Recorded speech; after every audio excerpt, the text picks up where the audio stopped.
I'd like to welcome in my next guest for the show, Alex Bitchatchi, to the show. Alex, how's it going? Everything's good, Chris. How are you?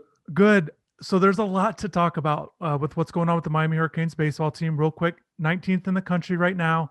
They improved to 10-7 with that 14-9 win over FAU. I know you were there calling the game for WVUM. Did a great job there. There's a lot I want to get into about that game specifically, but the news that came out this week that I want to start the show with is I asked Gino DiMaria about a pitching rotation for the weekend because it's been a lot of discussion about are they going to stick with Daniel Fetterman in particular. And so I asked if they were going to stay with the same guys. And so Gino announced, look, they're going to go with Alejandro Rosario Friday night, Victor Madero Saturday, like it's been. But he announced it's a TBA, so to be announced for Sunday. So we'll see, if Fetterman's going to get that start. Obviously, it doesn't sound like it. One thing that Gino mentioned also with that is, look, they might, because of weather, they might actually play a doubleheader on Saturday. So they're going to kind of feel out what's going to happen in terms of the rotation. But just what's your initial reaction to the news there? I'm not surprised. I'm not surprised. I feel like that it's kind of been like this one last chance for the last couple of weeks for Daniel Fetterman. And he's had those opportunities. And it started in NC State, really, for me, where on that Friday game, it kind of just wasn't there for him. And they lost that game. And, being on the call for that one, it was kind of telling, like, could this be his last start? They gave him another chance. And it's just been this kind of rotation of Gino DiMaria giving him this one last chance. And, talking about it on the pregame yesterday, how long will Jake Garland go today? He goes 5 innings. Could he now start on Sunday because this game was on Tuesday? Could it be a bullpen day? Something like that, I think, is definitely a consideration. And clearly now with the announcement that Gino DiMaria goes with a TBA on Sunday, something we haven't seen all season long. Not surprised that the two starting freshmen will get the Friday and Saturday starts as they've had the last couple of weeks. But that Sunday matchup, or if it's a doubleheader, like you mentioned, could definitely be something that could be telling for the rest of the season. And I think one thing I asked, just, what's going to determine, what are your thought processes kind of going into it? And he said, like you said, it depends how those first two games go. And I asked specifically about Garland and Dubberly because they pitched on a Tuesday. And if you space it out, that'd be that 5-day rest, just like a major league. So essentially they could be ready to start on Sunday if they wanted to do that. However, he didn't, he said, yes, that they'd be available, but I actually think they might go a different route. I think maybe, and Gino didn't announce it obviously, but I think a guy that they might look at is McFarland, Alex McFarland. He's starting to pitch better out of the bullpen. He was a guy that got 4 starts last year. I think he's an option. I know Jake Smith, with that Fetterman start, he was a guy that was in the running, but then he just didn't pitch well there. And I know you touched on Garland, and I listened to the call, and one of the things you mentioned was maybe you felt like this was an opportunity or a showcase, and it still could be. He was very good in his first 2 starts.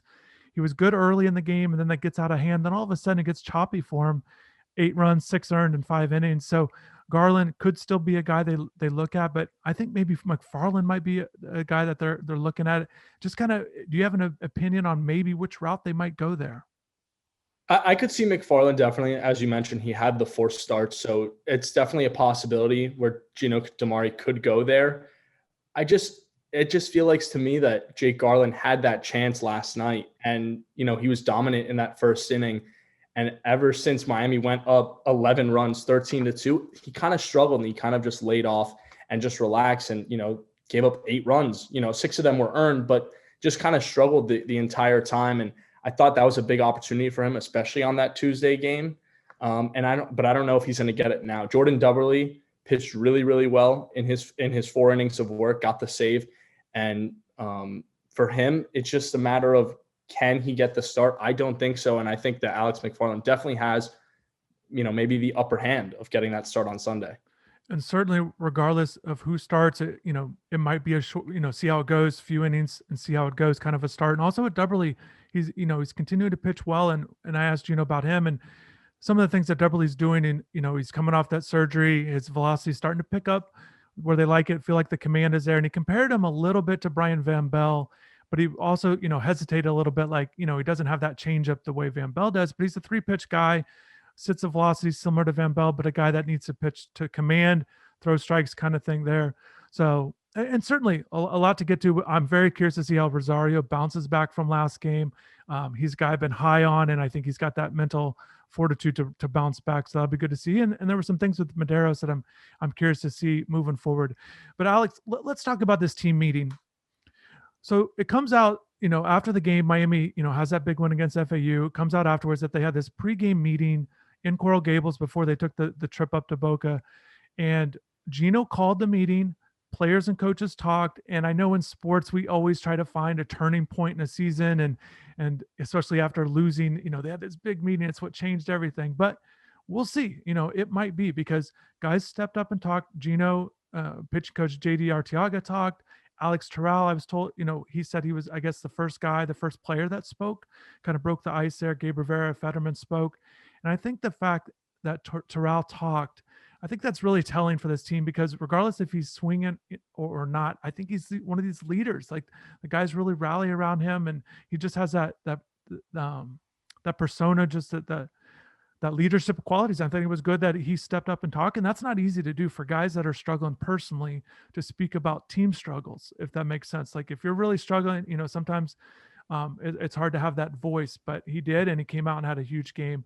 I was curious about, your reaction to the meeting. And then also, like you said, you were at the game. I was curious, maybe some things that you noticed. Was there anything like pregame, anything like that made you feel like this was going to be a team that roared out to that 12-0 start in the second inning? Yeah, I mean, overall, I'm not surprised by a team meeting, especially the way they lost to Florida State, just scoring 2 runs in the first three in the 3 games and giving up 34 runs. Clearly, the offense wasn't there, and it didn't help with the pitching as well. And a guy like Alex Terrell, who you said was struggling, he's a team captain for the reason. He's one of the team captains with Daniel Fetterman and Adrian Del Castillo. And for him to come out and, like you mentioned, struggling a little bit, not performing to the way that all Miami fans and him especially expects from himself. And to have a game like that where he goes 3 for 6 with the grand slam in the first inning to really set the tone. I thought pregame and during the first couple of innings, Miami showed what Florida State showed against the Hurricanes, which is be aggressive on the early first pitch counts, 1-0, 1-1, 0-1 for that matter. Miami was very aggressive in the at-bats and early on in the pitch count. And it got TJ Stewart, Florida Atlantic's starting pitcher, a little shook. And I saw that on Friday against Florida State where the bats, in the first couple hitters were really going at Alejandro Rosario. And it got him going. It got him a little nerve-wracking, a little shook. And that's what just set the tone for the entire night last night. And it felt like a gut check game to me. It's a Tuesday night. They're coming off at one of the worst series losses in program history to Florida State, the first time they get swept at the light in almost 20 years. And to come out offensively, because pitching-wise, Jake Garland wasn't the best as he's been the last couple of starts, but offensively, the way that they played, the way that they reacted from scoring 2 runs in the first 3 games, I thought was extremely impressive. And the team just looked together. And they looked like they bonded a lot throughout the game, during the game, picking each other up when there was a couple fielding errors, but overall a really good offensive game for them. And I thought a nice gut check heading into this weekend. And Terrell, one thing I think that helped lead to that was, he was a guy that stayed after the game on Sunday or came back and did some extra work on the tee, 500 swings he estimated. He said he basically just took a couple buckets of balls out there and started swinging on his own. He said he really worked on going the opposite way. And we saw this earlier this season when he had his home run. It looked like he was going to break out earlier this year. I think he went double home run to left center, left field. So that's good sign that he's going to opposite field. So he really worked on that. And basically, and I asked him if that was how rare that was for him to do. And he actually said he's a guy that hits almost every night after practice. He said even 11 o'clock at night he's hitting. So he's always working on his swing and always trying to improve. And I think that's a great sign, certainly, especially for a guy that had been struggling the way he had. But also, too, he said he felt embarrassed, from that weekend series. He's upset. And again, not just from team stuff, but personally, I know he'd like to do better. So that was great to see. And Alex, you can't erase those 3 games of what happened against Florida State, but the fact that you did that and it didn't carry over, I think that was so important because you know how it is.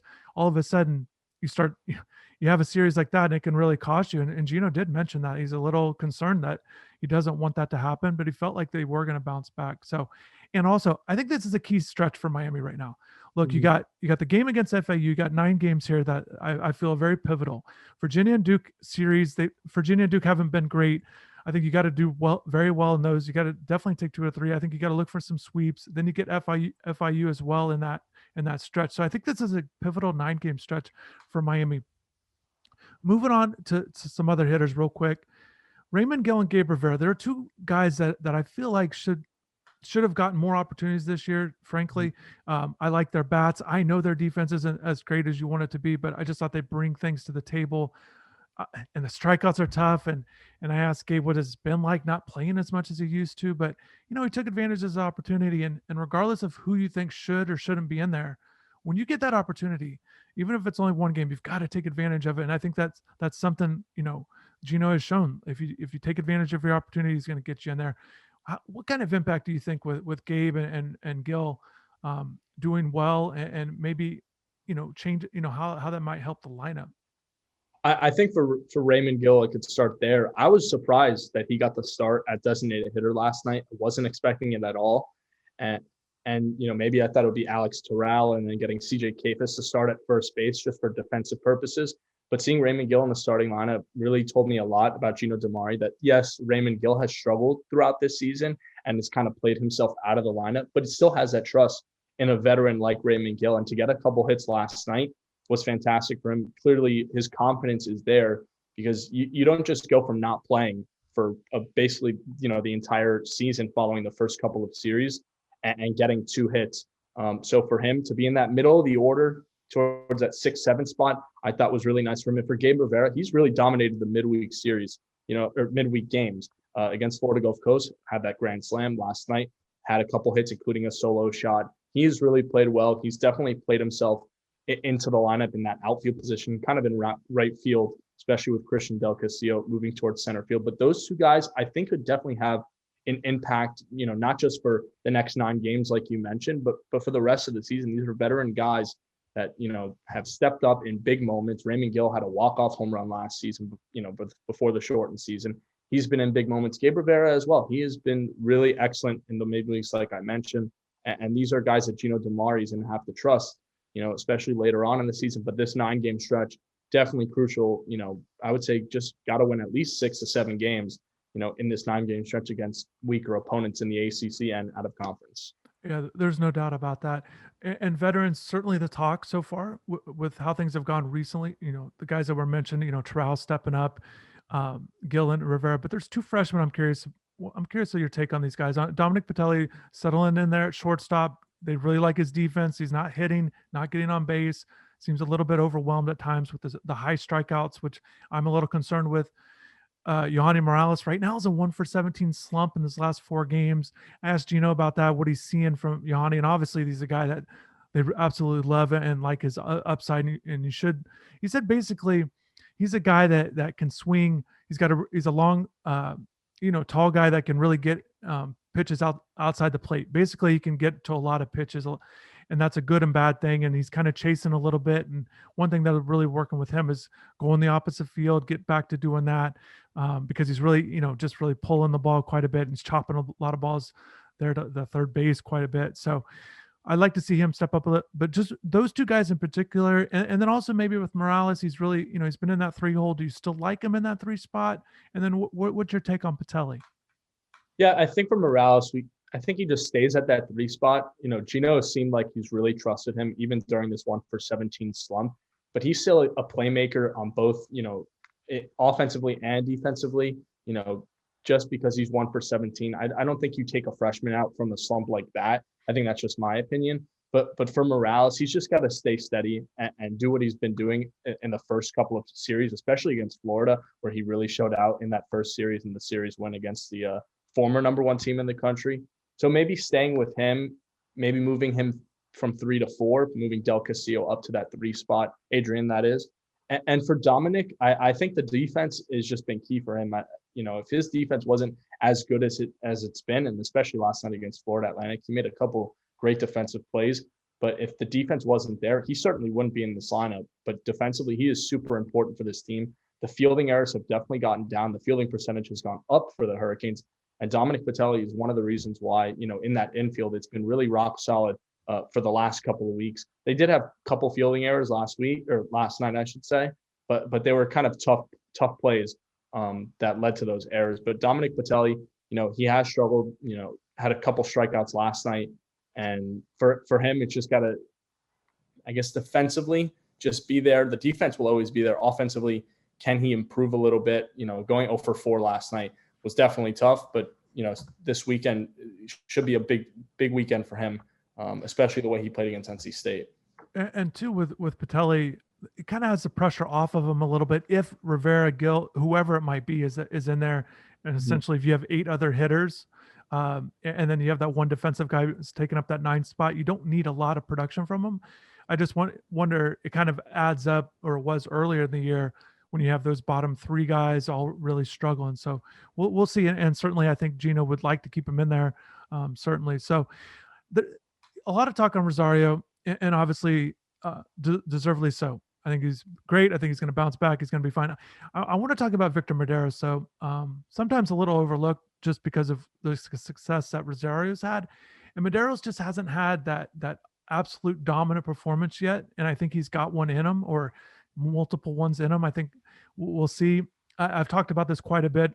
I'd like to see him finish an inning. He hasn't done that yet in his starts. I think that would be big. I thought last opportunity against Florida State, even though that he wasn't great, I think they should have just shut him down after that. I think it was after the 5th. They run him out there for the 6th, hits a batter, then they take him out. I just thought that would have been a good time to maybe get him out, get him some confidence that he does finish an outing strong. So one thing I asked about Victor this week was swing and misses. I think it was only 6 last week. That's not a good number for a guy throwing 98 with good breaking stuff. But he said he doesn't pay he really said he doesn't pay attention to that ERA stats. He just kind of gets the call from JD, throws it, hopes to keep the ball down, and so just tries to execute each pitch and looks at basically simplifying the game. Your thoughts on Medeiros, and does it feel like that he's got one of these really strong outings coming, based on some of the things we've seen? Yeah, I think he does, and you're absolutely right. I think he has one of those dominant starts. It could be against Virginia, a team who is definitely of, I guess, lesser talent. They've struggled their last in the ACC Coastal. And for Medeiros, it's kind of just been an overall, I guess, struggling first year. And yeah, he's super young. He's just a freshman. But for Medeiros, it's kind of been this, gives up one pitch and kind of he blows up.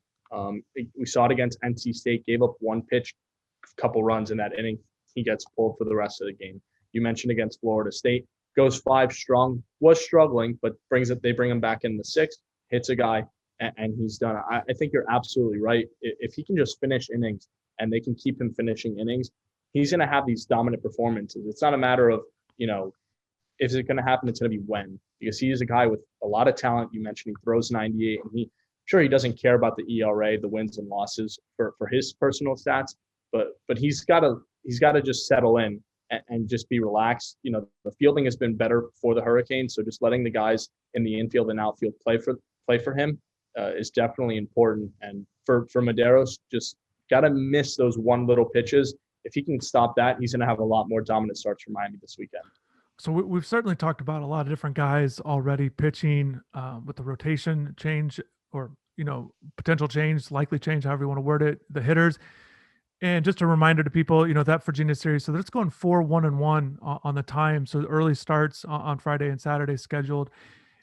Alex, are there a couple other guys maybe that you're looking forward to seeing this series? It could even be some of the guys we've already talked about, but maybe that you feel like, just need to have a good series, you think? I think Jordan Lala, a guy who's just been rock solid and consistent all year for the Hurricanes, struggled against Florida State, but everyone struggled against Florida State this past weekend. Played well against FAU last night in the win. But if he keeps getting on base, it just sets the tone for Miami in that top of the 1st or bottom of the 1st, wherever they're up to bat. If Lala is able to get on, last night, first pitch gets a single right away to start. And that just gets Miami going. It kind of sets the tone for them as a team. Will they be aggressive? Will they be a little steady and I guess consistent is the word to use? Maybe Jordan Lala. Christian Del Castillo, I love watching him. He's one of my favorite players to watch on the team. He's so fun. Definitely in the outfield. He made a web gem play like he did a couple in the couple games against Florida State. And for Christian, leads the team in hits, leads the team in RBIs. So a guy like Jordan at the top of the order, Christian, kind of in that middle 4, 5, 6 range. You look for them to really play well offensively and defensively against Virginia. And this 9-game stretch, like you mentioned, I really do think that this 9-game stretch is pivotal for Miami, can move them up in the rankings. It really can make or break their season. And last night, it wasn't about just staying put, being aggressive all game. That's what they did, especially Lala and Christian Del Castillo. You touched on the 9-game stretch. So Miami's past the 1/3 mark. They're getting close to that halfway mark. And I know it's very common, and they've used the term quite a bit. Like, it's still early. There are a lot of games left. Look, as this 9-game stretch, you've got to take advantage of these. And they're looking to host regionals. That's their goal. So certainly that's why you're talking about, wins being so important and racking these up. Alex, before we get you out of here, I got a question for you. If you're a big video game guy, and if so, do you have a favorite baseball video game that you've played? I would say so. I used to, when I was younger, have an Xbox. So MLB The Show definitely wasn't on the game, but I got a PlayStation maybe 4 or 5 years ago, and I would say MLB The Show definitely is the game for me. Just overall, the graphics and the overall gameplay, I think is great. Yeah, I would say MLB The Show definitely the top baseball video game for me. But more of a basketball NBA 2K type of guy. Sure. And you can't go wrong with the show. I figured that might come up. It would certainly be up there for me. I love going back and playing those games. I mean, the realistic gameplay is great. Obviously, if you've been a fan of the show, I like that MVP College Baseball from '07. I enjoy that quite a bit. And also, I'm going to drop a sleeper in for any baseball fans out there, but Professional Baseball Spirits. It's a Japanese import game. And let me tell you, the gameplay is really good. It's tough to get through the menus a little bit. But I have it. There's a translating website, but definitely the gameplay is really cool. It's on the PlayStation Network, their devices, but I enjoy playing it. Played earlier with Otani. He's on the game that I have, and I might put some gameplay up there to show people. It's like really cool, just kind of something off the side. But yeah, MLB The Show is great. So Alex, certainly a lot of things going on with the Miami Hurricanes baseball team. I appreciate you jumping on, talking about the team. Going to be some key games again for this weekend for the Hurricanes. Definitely appreciate it, and keep up the good work on WVUM. Thank you, Chris, so much. I really appreciate it. All right, Alex, we'll see you. Thank you. まあ守備陣はね引っ張ることを警戒した方がいいですね。初球打ちヒットになった。この一振りでしっかり結果を残しました。積極的にファーストストライクから打っていきました。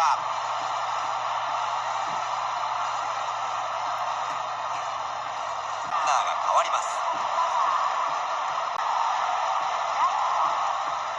ワンアウトランナー一塁です。緩い変化球、まずは見送ります。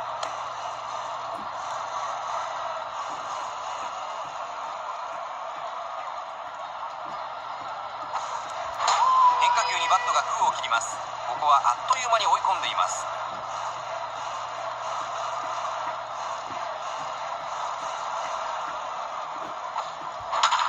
打ちました。ワンバウンドヒットになりました。ランナーが出ます。ファイターズチャンスが広がりました。ワンアウトランナー二塁一塁。